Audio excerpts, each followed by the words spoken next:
bersyukur karena pagi hari ini kita bangun, kita boleh menerima hari yang baru yang Tuhan berikan. Kita bersyukur karena kita ada sampai hari ini. Itu semua berkat kemurahan Tuhan. Amin.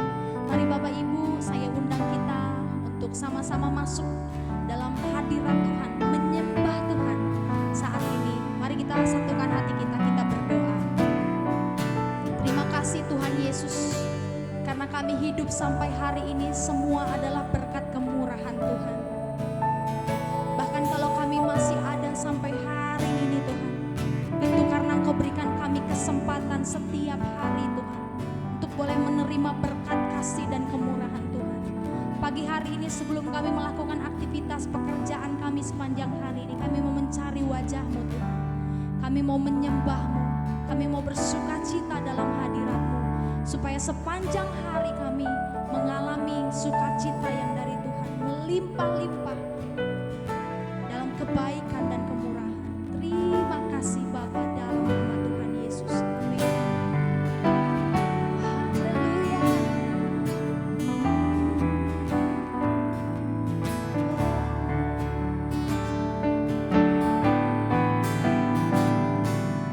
Kau hiasi kehidupanku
pagi Bapak dan Ibu, saudara yang terkasih. Senang sekali pagi hari ini kita bersama-sama kembali di acara Intimacy Worship. Apa kabar? Saya berharap semuanya dalam keadaan yang sehat. Baik, kita akan sama-sama mendengarkan firman Tuhan. Namun sebelum itu, mari kita berdoa. Tuhan Yesus, terima kasih untuk pagi hari ini. Terima kasih untuk hari baru yang masih Tuhan berikan buat kami. Dan tiba saatnya Tuhan, kami akan mendengarkan firman-Mu. Kiranya Engkau memberkati, supaya firman-Mu boleh menjadi rema dalam kehidupan kami. Terima kasih Tuhan, dalam nama Tuhan Yesus, haleluya, amin. Baik, kita akan sama-sama belajar dalam kebenaran firman Tuhan yang terdapat di 2 Timotius pasal yang ketiga, ayat yang pertama sampai dengan yang keempat. 2 Timotius pasal yang ketiga, ayat yang pertama sampai dengan yang keempat. Demikian firman Tuhan. Ketahuilah bahwa pada hari-hari terakhir akan datang masa yang sukar. Manusia akan mencintai dirinya sendiri dan menjadi hamba uang. Mereka akan membual dan menyombongkan diri. Mereka akan menjadi pemfitnah. Mereka akan berontak terhadap orang tua dan tidak tahu berterima kasih, tidak mempedulikan agama, tidak tahu mengasihi, tidak mau berdamai, suka menjelekkan orang, tidak dapat mengekang diri, garang, tidak suka yang baik, suka mengkhianat, tidak berpikir panjang, berlagak tahu, lebih menuruti hawa nafsu daripada menuruti Allah. Amin. Demikian ayat yang kita baca pagi hari ini. Tentunya kita pasti sudah nggak asing atau pasti sudah pernah mendengar ayat yang sudah kita baca barusan. Dan kalau kita perhatikan dari setiap ayat-ayat ini sebenarnya sudah terlihat di dunia kita. Kalau kita perhatikan dunia kita sekarang ini sebenarnya sudah nggak baik-baik aja. Sudah mulai, menurut saya sudah sangat mulai menyeramkan. Karena sekarang sudah mulailah deru perang sana sini. Terus banyak lagi berita-berita ya pembunuhan, ya penipuan, ya macam-macam lah gitu. Terus sekarang juga banyak orang-orang sudah mulai kayak tipu sana sini hanya demi uang supaya tetap terlihat tenar, tetap terlihat bahwa ini loh saya punya ini, oh ini loh saya begini gitu. Hanya karena menuruti gengsi gitu supaya diakui di lingkungannya. Ya walaupun caranya ya salah dengan menipu banyak orang. Kalau saudara melihat berita sekarang, itulah yang terjadi gitu. Nah, kalau kita lihat di ayat yang kedua, ayat yang pertama, ketahuilah bahwa pada hari-hari terakhir akan datang masa yang sukar. Nah, kita akan coba bahas yang ini. Masa yang sukar itu, kalau kita lihat sekarang, orang udah semakin sulit contohnya untuk bekerja.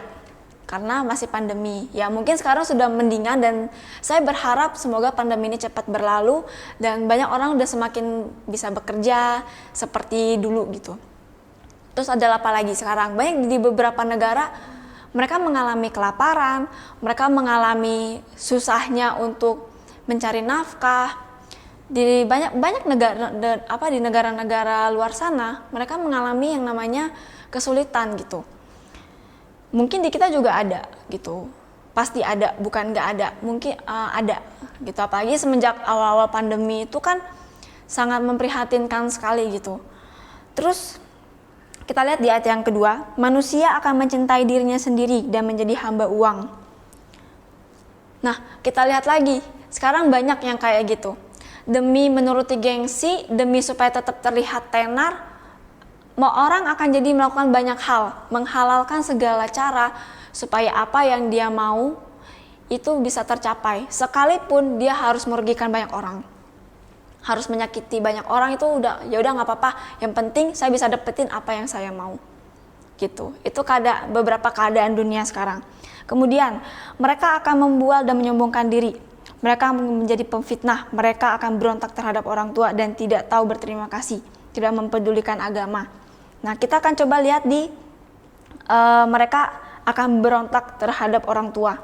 Nah, ini kita udah lihat banyak. Ini nggak cuman berontak, tapi banyak anak-anak sekarang sudah berani mengancam, bahkan ada yang membunuh. Betapa kejinya sekarang dunia kita ketika sudah lagi tidak ada kasih. Kemudian ada lagi tidak tahu mengasihi, tidak mau berdamai, suka menjelekkan orang, tidak dapat mengekang diri, garang, tidak suka yang baik. Nah, kita ada lagi di tidak mau berdamai, tidak mau mengasihi. Ya nggak usah mengasihi. Sekarang aja kita dalam hal mengampuni pun kita masih sulit. Sekarang gimana kita mau mengasihi kalau kita belum bisa mengasihi diri kita sendiri? Bukan mengasihani, tapi mengasihi. Kalau kita mau mengasihi seseorang, mengasihi orang yang di sekeliling kita, tentunya kita harus belajar mengasihi diri kita sendiri. Tapi sekarang kalau kita lihat keadaan dunia, orang udah nggak ada lagi tuh yang mengasihi. Udah kayak bukan nggak ada, udah jarang, sulit ditemukan. Kalaupun ada, pasti ada sesuatu. Kalau peribahasa bilang ada udang di balik batu gitu. Ada sesuatu di mana kalau orang baik, pasti ada sesuatunya nih, pasti ada maunya nih, dia baik-baik begini. Jadi timbul curiga. Jadi udah nggak ada lagi tuh kelihatan kasih yang tulus tuh udah nggak ada. Mengasihi yang benar-benar sungguh-sungguh tuh udah nggak terlihat lagi sekarang. Jarang kalaupun ada. Gitu. Tapi saya percaya Bapak dan Ibu tentunya memiliki kasih yang tulus dari Tuhan. Amin. Kemudian ada lagi suka mengkhianat, tidak berpikir panjang, berlagak tahu, lebih menuruti hawa nafsu daripada menuruti Allah. Nah, kalau kita lihat lagi suka mengkhianat, ya kita pasti pernah mengalami.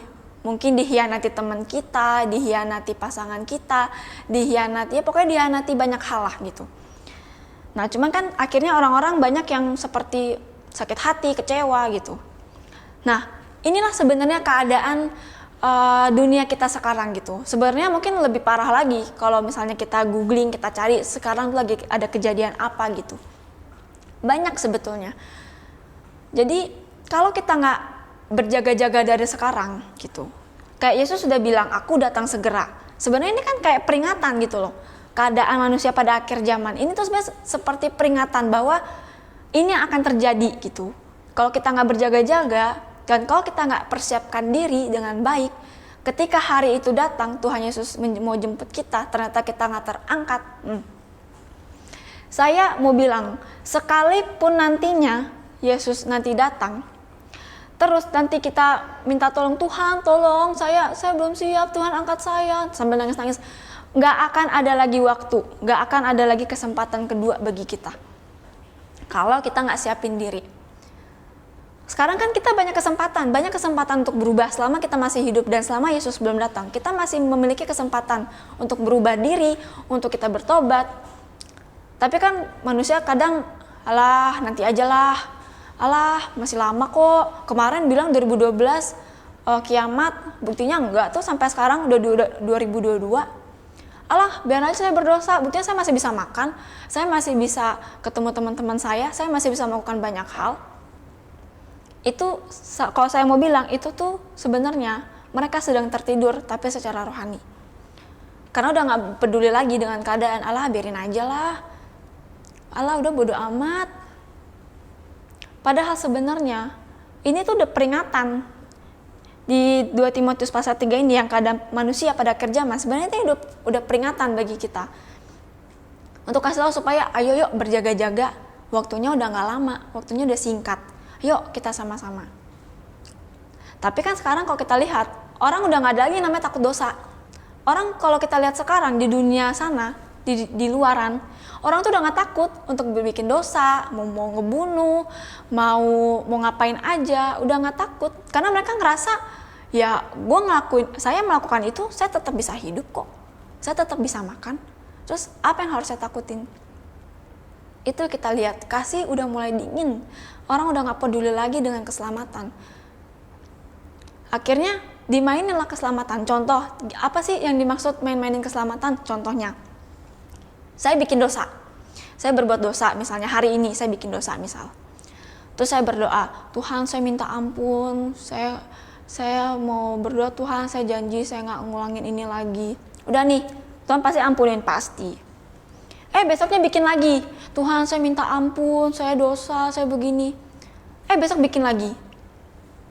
Jadi kayak sesuatu yang sebenarnya berharga tapi dibikin jadi seperti mainan. Padahal untuk kita bisa dapat keselamatan itu, Yesus bela-belain turun ke dunia sampai mati. Itu cuma buat saya dan saudara. Dan untuk orang-orang di sekitar kita. Tapi terkadang kita nggak peduli, kita merasa, bukan kita, tapi orang-orang di luar sana. Merasa bahwa, biasa aja kok. Ya pokoknya saya mau gereja kek, mau enggak kek. hidup saya sama aja. Saya juga makan bukan dari Tuhan, saya karena kerja keras saya sendiri. Itu kejam banget kalau sampai benar ada orang yang ngomong kayak gitu. Nah, respon kita apa ketika kita menghadapi atau ketemu dengan orang yang seperti itu? Apa kita diemin, atau kita malah ikut-ikutan, atau kita malah makin menjerumuskan mereka? Bagian kita, mungkin kita nggak bisa langsung menginjili mereka. Ayo kamu terima Tuhan, nanti kamu nggak masuk surga.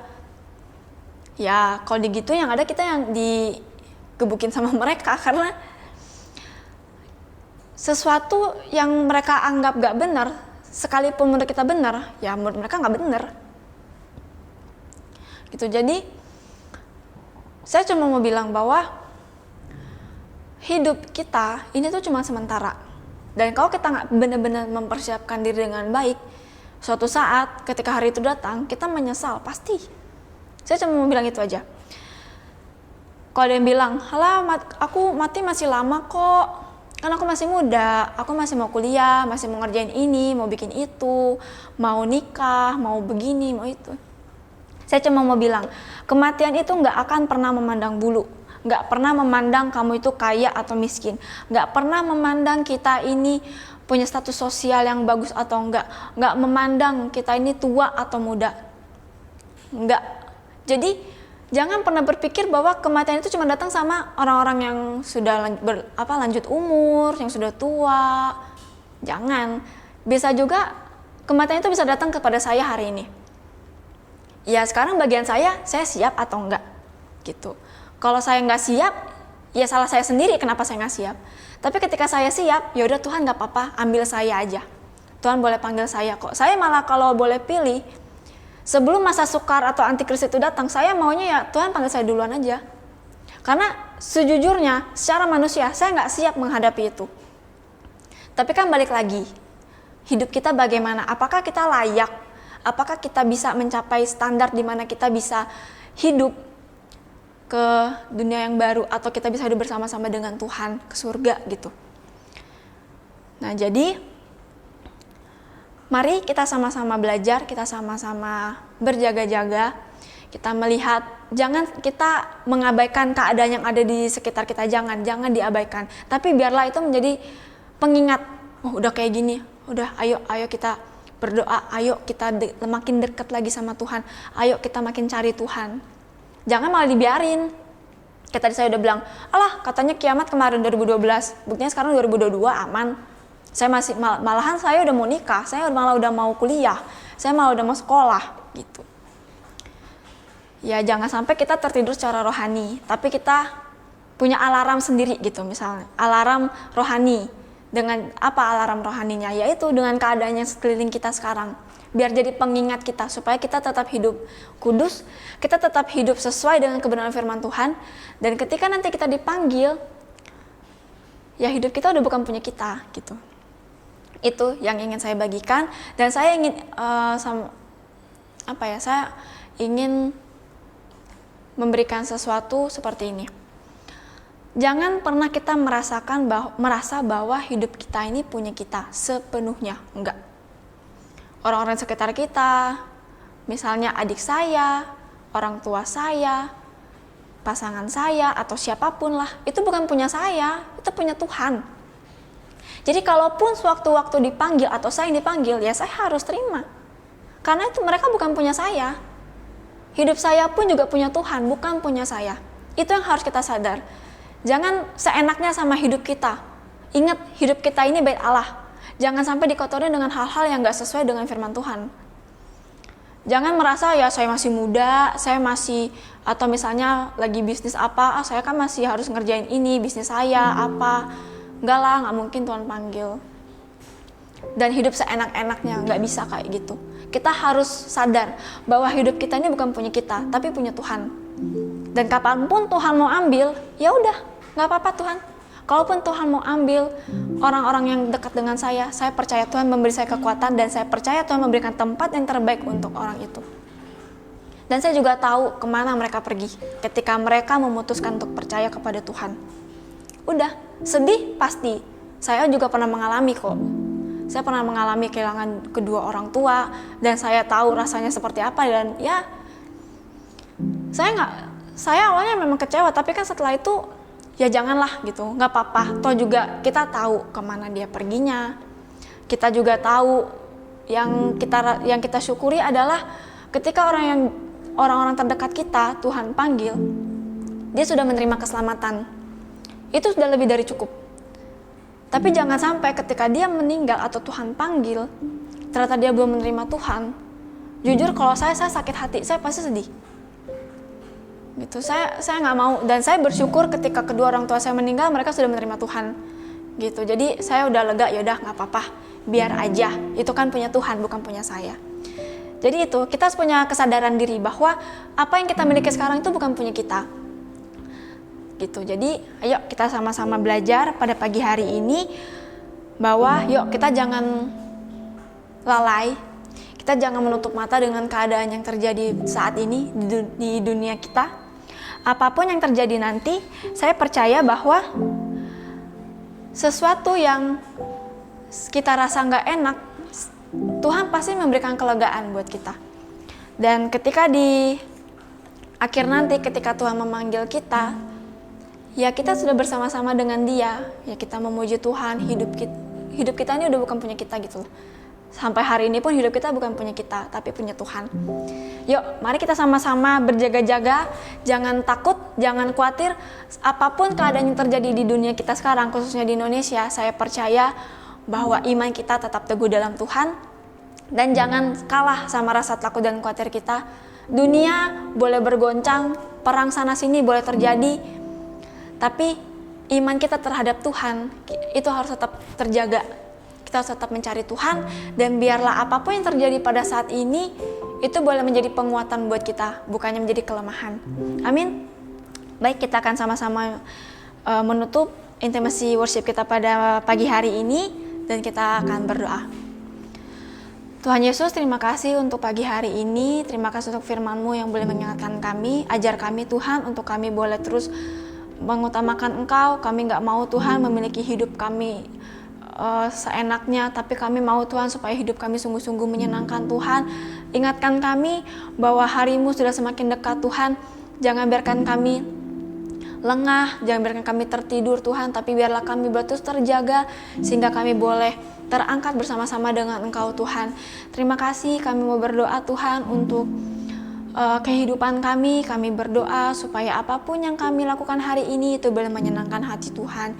Terima kasih Tuhan, kami juga gak lupa menyerahkan bangsa dan negara kami, supaya bangsa dan negara kami boleh tetap dalam perlindungan-Mu, bangsa dan negara kami boleh tetap diberkati. Terima kasih Tuhan, dan tiba saatnya Tuhan kami akan memulai aktivitas kami, dan kami mau berdoa menurut apa yang Kau ajarkan. Bapa kami yang di surga, dikuduskanlah nama-Mu, datanglah kerajaan-Mu, jadilah kehendak-Mu di bumi seperti di surga. Berikanlah kami pada hari ini makanan kami yang secukupnya, dan ampunilah kami akan kesalahan kami, seperti kami juga mengampuni orang yang bersalah kepada kami. Dan janganlah membawa kami ke dalam pencobaan, tetapi lepaskanlah kami daripada yang jahat, karena Engkau-lah yang punya kerajaan, dan kuasa, dan kemuliaan, sampai selama-lamanya. Amin. Tuhan Yesus memberkati.